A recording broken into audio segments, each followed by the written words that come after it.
결론부터 말하자면 미래에도 여전히 디지털 카메라는 존재할 것입니다. 하지만 전문가의 영역이나 꽤나 마니악한 취미의 영역으로 남겨질 가능성이 높기 때문에 지금 우리가 바라보는 시각과는 많이 달라질 수 있습니다. 한때 집집마다 디지털 카메라를 보유하던 시절이 있었습니다. 보는 시각에 따라 다르겠지만 보통 2000년도 중반부터 2010년도 중반까지를 그 범위로 보고 있습니다. 물론 대부분 평소에는 장롱에 짱 박혀서 있는 듯 없는 듯 나들이 갈 때나 챙기는 것이 보통이었지만 놀러 갈 때면 카메라를 들고 가는 것이 당연했는데요. 내가 카메라가 없어도 내 주변인 중 누군가는 무조건 카메라를 가지고 있었습니다. 당시에 이렇게나 카메라 보급률이 높았던 이유는 저렴한 금액에 새로운 카메라가 매일같이 쏟아져 나왔던 시기였기 때문입니다. 특히 한국에서는 1세대 SNS인 싸이월드가 엄청난 인기를 얻고 있던 시기였기 때문에 다른 국가들에 비해서도 더욱 높은 보급률을 보이고 있었습니다. 이때가 불과 20여 년 전.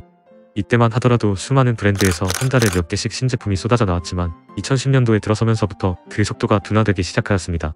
정확히는 스마트폰이 보급될 시기부터 카메라의 수요가 대폭 줄었는데요. 그래도 이때까지만 하더라도 열악한 폰 카메라의 화질 때문에 디지털 카메라의 입지는 여전히 견고하였습니다. 스마트폰이 많이 보급되었어도 여행을 갈 때는 여전히 카메라를 챙기는 것이 특별한 모습은 아니었고 실제 관광지를 가보아도 목에 카메라를 걸고 다니는 사람을 쉽게 찾아볼 수 있었습니다. 하지만 시간이 흐르며 스마트폰의 카메라 수준이 빠르게 발전하며 카메라 시대의 종말이 언급되기 시작하였습니다. DSLR은 그저 무거운 짐이 되어버렸고 흔히 뚝딱이라 부르는 컴팩트 카메라는 스마트폰과 비교되며 점차 비중이 줄어들기 시작하였습니다. 이때부터 카메라 제조사에서는 빠르게 발전하는 스마트폰에 대응하기 위해 미러리스 카메라를 주력으로 개발하기 시작하였습니다. DSLR보다는 작고 컴팩트 카메라보다는 좋은 화질을 기대할 수 있는 미러리스였지만 막상 출시하고 보니 DSLR보다는 화질은 떨어지고 컴팩트 카메라보다 휴대성이 떨어지는 애매한 포지션으로 취급받았습니다.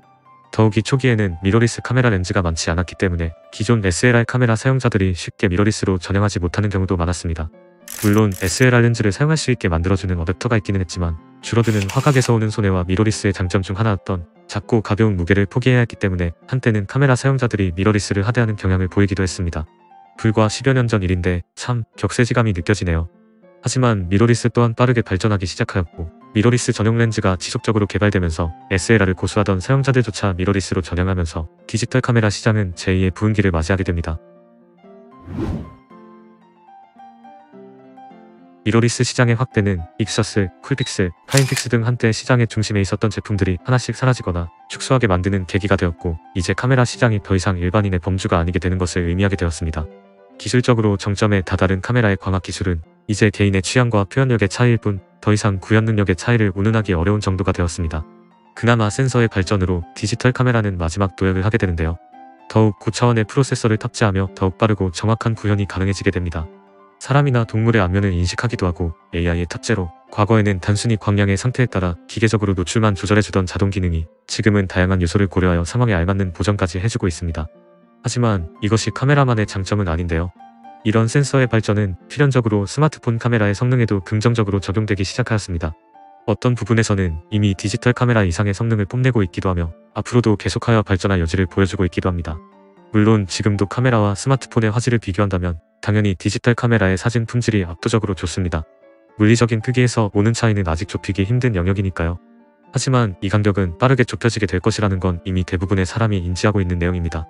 2023년 현재 이미 카메라라는 기계는 전문적으로 업에 종사하는 사람들이나 취미활동을 하는 사람들을 위한 영역으로 분류되어 있습니다. 제조사에서조차 과거처럼 남녀노소 모두를 위해 다양한 카메라를 개발하는 것이 아니라 정도의 차이가 있을 뿐 모든 디지털 카메라를 전문가 수준의 장비로 만들고 있습니다. 시장의 변화를 인식하여 사진에만 집중하던 과거와는 달리 몇 해 전부터는 영상과 관련된 기능들을 강조하는 카메라들이 주류를 이루고 있습니다. 이제 여행지를 가보더라도 큼직한 카메라를 챙겨 다니는 사람은 대체로 사진 촬영이 취미인 사람이 대부분이고 보통의 대다수의 사람들에게 카메라는 이미 매니아틱한 취미로 인식되고 있습니다. 더욱이 최근에는 AI의 발전으로 텍스트만으로 현실성 있는 표현이 가능해졌기 때문에 사진의 입지가 더욱 줄어들 여지가 생겼습니다. 하지만 너무 미래를 걱정하지 않으셔도 될 것 같습니다. 카메라 시장 자체는 사양산업인 것은 맞지만 카메라 시장 자체가 사라질 가능성은 매우 낮습니다. 기술의 발전은 필연적으로 기존에 존재하는 무언가의 사양을 의미하는 것이니까요. 우리는 이미 그러한 것들을 많이 접해왔습니다. 한때 멸망해 버릴 줄 알았던 LP는 여전히 취미의 영역으로 사랑받고 있고 타블렛 PC의 보급으로 사라질 줄 알았던 전자책도 살아있습니다. 아직은 현재 진행형이긴 하지만 2008년 테슬라가 전기차 대중화를 시작하며 내연기관 자동차의 종말을 언급했지만 15년이 지난 지금까지도 내연기관차가 아직까지 대세로 자리잡고 있습니다.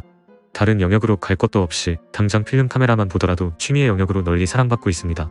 저 또한 카메라와 사진을 직업으로 삼던 사람이고 지금도 취미로서 사진 활동을 하고 있기 때문에 남달리 애틋한 분야이기도 합니다. 카메라라는 기계를 만질 때와 셔터를 누르고 결과물이 나오는 그 순간의 즐거움은 카메라를 처음 다뤘을 때나 지금이나 별반 다르지 않으니까요. 어찌되었든 디지털 카메라라는 기계는 계속하여 소형화될 것이고 사이즈에 반비례하여 성능은 상승할 것입니다. 그 형태가 어찌되었든 카메라와 사진은 계속하여 존속될 가능성이 높습니다. 카메라 산업이 사양 산업이라고 불린 지도 이미 몇 년째인데 아직도 최신 제품과 새로운 기술이 나오고 있으니까요. 오늘은 오랫동안 손대지 않았던 카메라를 만져보고 자신의 귀중한 추억을 남겨준 카메라에게 배터리 충전 한번 해주는 거 어떨까요? 제가 준비한 카메라에 관한 이야기는 여기까지입니다. 구독과 좋아요를 눌러주시면 앞으로도 다양하고 잡다한 이야기를 전달해 드릴 수 있도록 노력하겠습니다. 영상 봐주셔서 감사합니다.